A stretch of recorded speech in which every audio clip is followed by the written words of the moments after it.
Eu não sei se vocês viram as notícias nos últimos dias a respeito de um padre da Itália que lamentavelmente tirou a sua vida. Quem que viu essa notícia, levanta a mão. E o que chama atenção é que não é um caso assim tão isolado. Nós já ouvimos também notícias de muitos padres, inclusive aqui no Brasil, que tiraram a sua vida. Já viram essas notícias? Tem ou não tem? Tem. Então, quando uma coisa dessas acontece, claro, vem aquele choque inicial de todo mundo, as pessoas se assustam, as pessoas se surpreendem, as pessoas por vezes se escandalizam, tem toda aquela comoção pública que dura alguns dias, todo mundo posta, todo mundo comenta, mas aí passam os dias e todo mundo esquece e vive como se nada tivesse acontecido. É verdade ou não é? Então, gente, se tem padres tirando a própria vida, e não são poucos, nós precisamos nos perguntar: o que está acontecendo com a igreja? O que está acontecendo com o nosso clero? Por que tem padre que está tirando a vida? Aí uns dias atrás, eu postei sobre isso lá no Instagram. Aí chegou uma moça lá da Imaculada e falou para mim assim: padre, no que o senhor precisar a gente está aqui, viu? Calma, gente, eu não estou nesse estado, tá? Graças a Deus. E nunca quero chegar nesse estado. Mas assim, que bom saber que tem gente que se preocupa conosco. Tem gente aqui que ora pelo padre, levanta a mão e diga eu. Não estou falando só pelo padre Francisco, pelos nossos sacerdotes. Graças a Deus a gente tem muita gente rezando pelos padres. A gente tem muitas pessoas que amam os sacerdotes, mas a gente precisa ter a coragem de colocar o dedo na ferida e falar sobre esse assunto, porque muitas vezes vocês não sabem muito bem o que acontece do lado de cá, mas às vezes os padres também não falam a respeito do que a gente vive do lado de cá. Então tem coisas que nós precisamos falar enquanto família. Quais são as causas de padres que tiram a própria vida? Qual é a razão quando acontece uma coisa dessas? E disso nós precisamos falar. Um primeiro dado de realidade que salta diante dos nossos olhos. Se você não sabe disso, vou dar uma notícia. Posso dar notícia? Vamos lá. Notícia, 2 pontos. A igreja está em crise. Mas não é só a igreja que está em crise. Todas as instituições que foram referência em outras épocas da humanidade estão em crise hoje em dia. Claro, a igreja tem uma razão a mais, que é o combate espiritual que a igreja passa contra o demônio. Vocês acreditam nesse combate? Então, além de uma crise institucional na igreja, a realidade do combate espiritual. Mas todas as outras instituições que foram referência também estão em crise. A política está em crise. As relações internacionais estão em crise. E a igreja, claro, também entra no bolo.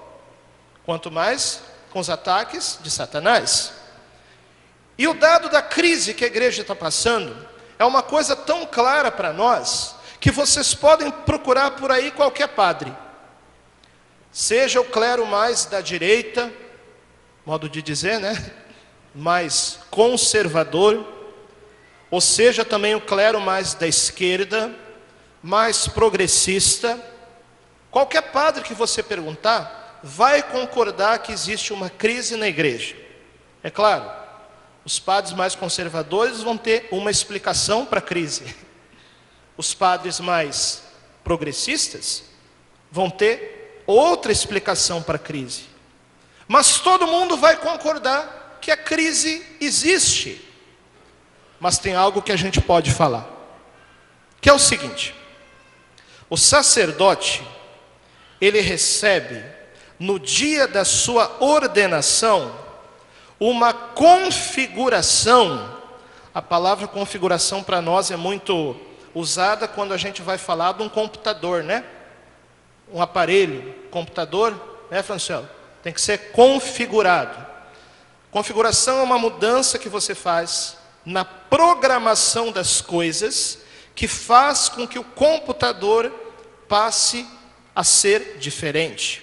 Os programas e assim por diante. No dia da nossa ordenação, eu, por exemplo, fui ordenado padre, dia 7 de maio de 2017. Na hora que o Dom Milton colocou a mão na minha cabeça, o computador aqui foi reconfigurado. A ordenação confere ao sacerdote uma participação na pessoa de Cristo. O sacerdote se torna persona Christi na sua alma. Presta atenção, não estou dizendo que o sacerdote se torna automaticamente santo. Entendem a diferença? Mas o sacerdote se torna participante da pessoa de Cristo na alma. Por isso que o sacerdote pode consagrar a Eucaristia, porque é Cristo que consagra. Por isso o sacerdote pode absolver pecados na confissão, porque é Cristo que absolve nele. Então o sacerdote tem essa essência mística na sua alma, e por ser imagem do Cristo, que por sua vez é imagem do Pai, o sacerdote, diante de uma comunidade, ele é chamado a ser pai. Ele é chamado a viver uma paternidade espiritual diante dos filhos espirituais, que ele, como sacerdote, é chamado a conduzir para o céu. Por isso que a gente chama o sacerdote de padre, que significa pai. Então o sacerdote é chamado a ser pai, cuidando dos filhos espirituais, se doando por eles, isso é um lado da moeda. Mas o sacerdote é chamado a ser pai também, ensinando para os filhos espirituais, ensinando para a igreja aquilo que é e aquilo que não é, como as coisas devem ser e como as coisas não devem ser, porque é papel do pai mostrar uma direção. E numa família, numa casa, tem hora que quem vai mandar é o pai. Às vezes numa discussão na igreja, né? Cada um pensa uma coisa diferente. Cada um tem uma ideia diferente. Cada um, né, quer decidir a coisa de uma forma diferente. Mas tem hora que quem vai dizer a direção é o padre.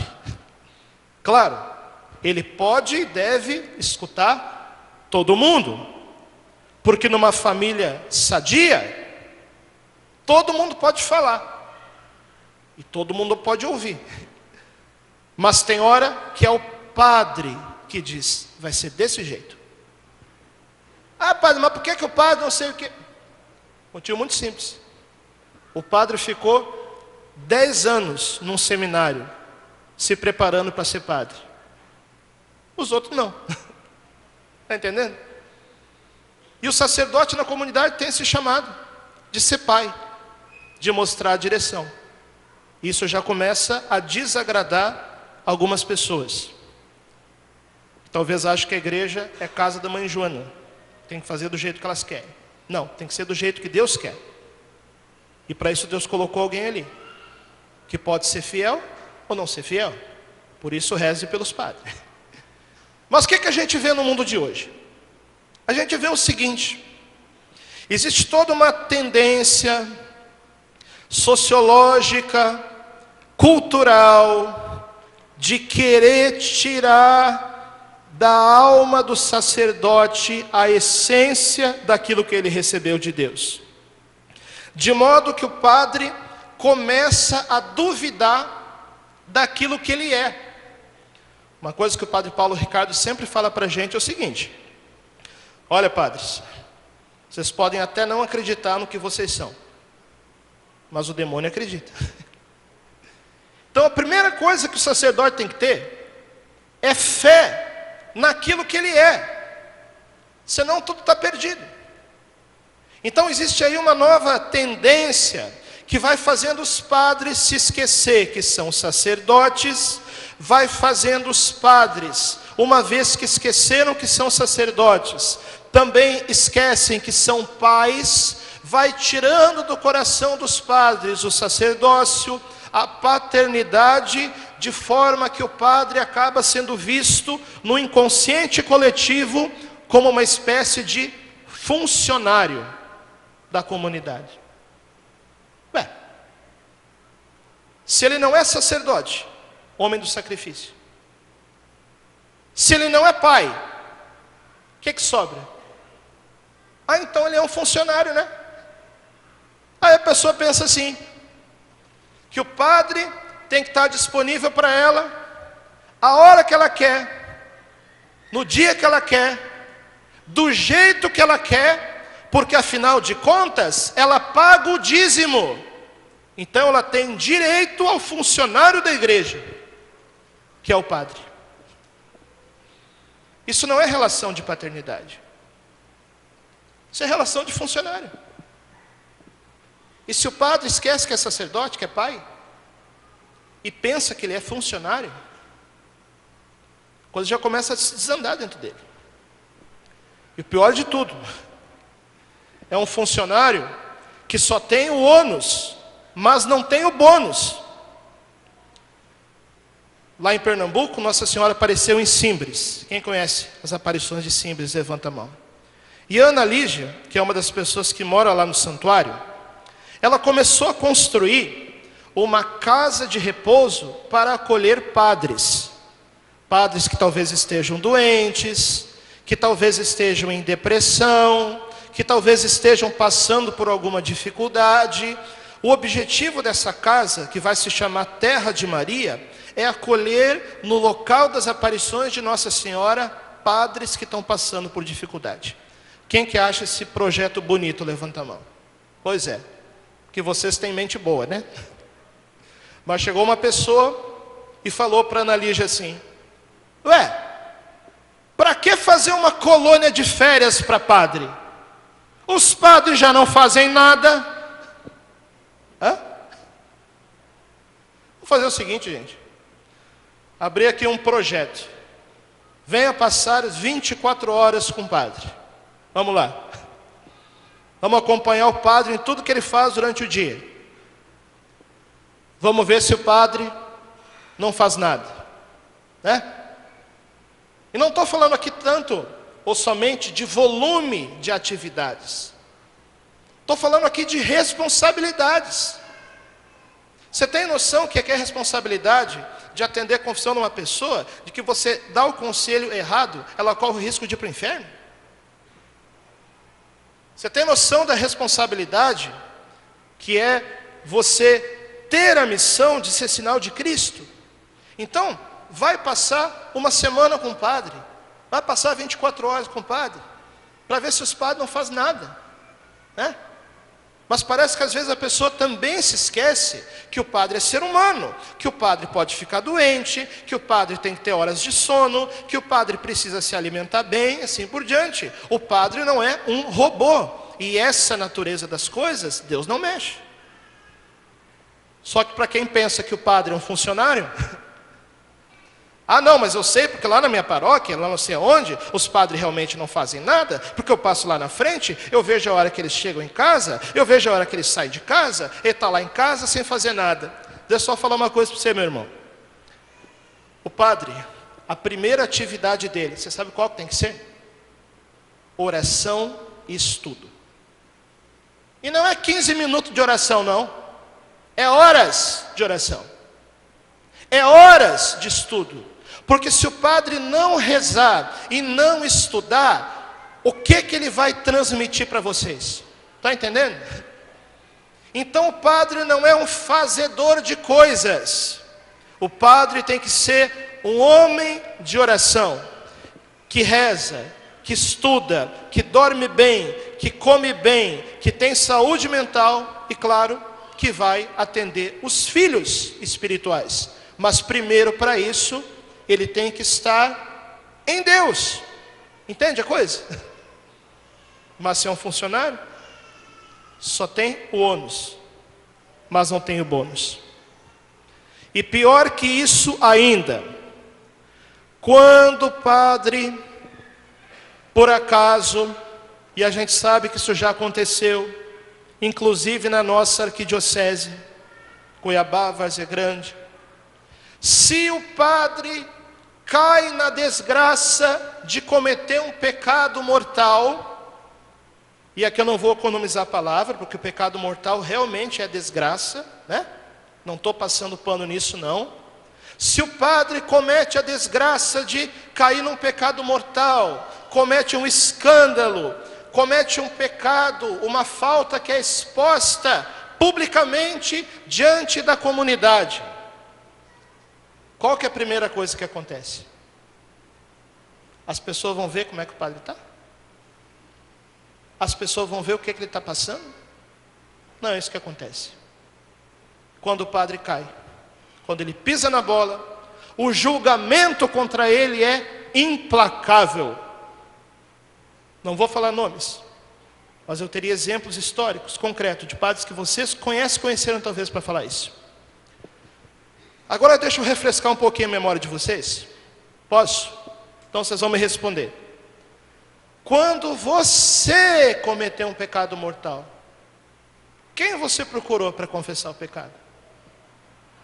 Pode falar.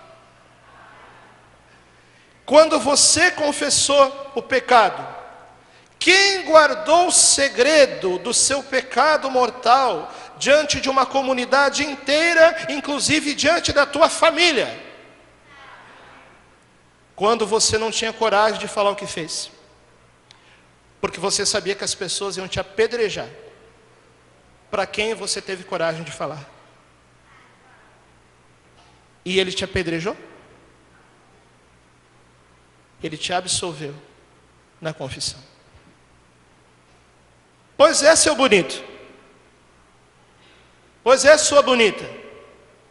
Só que no dia que ele pisou na bola em uma coisa, todo mundo senta na cadeira de Moisés e é implacável no julgamento contra o sacerdote. Entendeu o problema? Então vem a pressão de cima, vem a pressão de baixo, vem a pressão dos lados. Se o padre não tem vida espiritual e saúde mental, ele não aguenta. E não é ou vida espiritual ou saúde mental, é as duas coisas. E por isso muitos não estão aguentando. Só que provavelmente você nunca fez o exercício de se colocar no lugar do padre e de pensar sobre isso que eu estou falando. E aí quando o padre, se posiciona de alguma forma, é capaz de ele ouvir aquela frase que diz assim: mas quem mandou você ser padre? Uma vez no meu primeiro ano de padre, quando eu fazia essas loucuras ainda, celebrei 6 missas num dia, lá na Santo Antônio do Ouro Verde. Chegou uma pessoa, queria que eu celebrasse a 7ª missa do dia, que nem pode, o limite da igreja é 3 no domingo. A pessoa queria que eu celebrasse a 7ª missa do dia. Eu sabia que se eu me aventurasse mais uma coisa, eu ia cair duro no chão. Eu disse que não ia. A pessoa olhou para mim e falou o quê? Quem mandou ser padre? Quem mandou ser padre, né? Pois é. Só que então faz uma coisa, gente. Pega a régua farisaica aí, na medida que você quiser, corta fora os padres que não servem, e vamos ver quantos padres que vão sobrar para atender vocês. Menos julgamento e mais oração pelos sacerdotes. Tem pessoas de muitas paróquias que frequentam, que eu sei, é uma região central. Então cuidado, porque na tua paróquia, não sei qual que é, pode ser que o seu padre seja hoje um homem ferido. Da parábola do bom samaritano. Que precisa da tua oração. Que precisa do teu amor. Menos julgamento, menos cobrança, mais oração. As mesmas bocas que beijam a mão do padre no dia da ordenação, às vezes são as primeiras que vão julgar quando ele pisar na bola. Então, que hoje nós possamos rezar pelos nossos padres. Eu quero rezar nessa Santa Missa por todos os padres, que eu quero colocar aqui no altar de Deus. Porque talvez nós precisemos olhar mais com misericórdia para as coisas, inclusive para os padres. Então, fica esse alerta de que o homem ferido da parábola do bom samaritano pode ser também o sacerdote. Precisamos falar de misericórdia. Ou então a igreja deixou de ser uma família, com pai, com mãe, e se tornou uma empresa, com funcionário, com cobrança, com disque reclamação. Se a igreja for isso, eu não faço parte dessa igreja. Mas se a igreja for de Cristo, família, que ama, que cuida, que zela, que tem mãe e que tem pai, dessa igreja eu faço parte.